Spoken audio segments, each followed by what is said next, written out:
Hello, my name is Marie Lavaria, and I have a YouTube channel on living a simple life. And today I want to share with you some information on finding your bliss. The other day I was watching a movie, and the theme in this family was for each member to find their bliss. It was easier for some than others. So when you find yourself bored and you have difficulty connecting to your passion, there are things you can do to help yourself get back on track.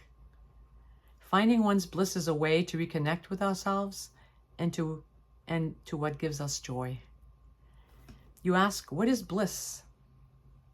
Well, bliss is a state of complete happiness, great joy and contentment. It's an experience of deep satisfaction and harmony with ourselves. It's the feeling of a fulfilling and joyful life. I'm not saying that the feeling of bliss is always felt 24/7, because life does bring us about challenges once in a while. But bliss can be a decision we choose to experience. Often in our lives, we can expect it often if we work on it. Let me walk you through 4 ideas or places in our lives where we can nurture bliss so that we can experience it more fully. The first idea is, when we can find work for pay that allows us to feel our passion flow. Sometimes people get jobs that they absolutely hate. That's not a place where you'll feel your bliss. But finding the right job. You can work at a job that you don't like, but in the meantime, find that other job that you really have passion for, because it costs money to live. The second idea is when we choose to express our creative essence in whatever ways that fit us.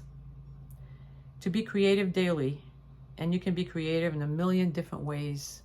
Some people do fine art, other people garden, cook, bake. There's a million ways to create, and we need to do that if we want to experience bliss. The third idea is the people we choose to spend time with, who love us unconditionally. Those people whom we absolutely love being with. The fourth idea is our lifestyle, the life we create for ourselves. And in this section, I have a few ideas. So where we choose to live, location-wise. The home we choose to live in, the size and the style of home or apartment. The possessions we choose to have, the amount of stuff.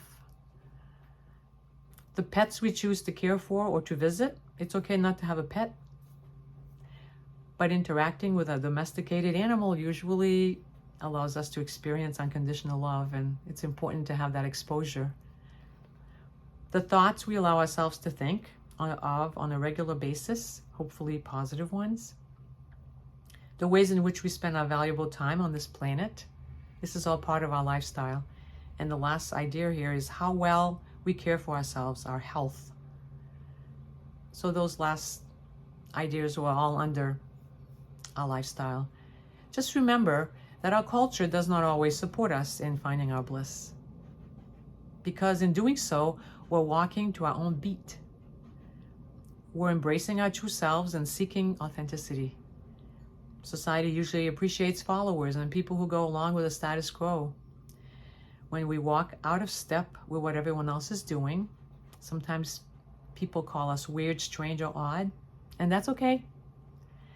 People following their bliss don't conform to societal norms, nor do they color in the lines. Rather, they create their own art. They work doing what allows their passion to flow and their hearts to sing, and they appreciate being true to themselves. So I challenge you to find your bliss, as I challenge myself to do the same. It's an ongoing process. In doing so, we experience happiness and great joy. Till next time.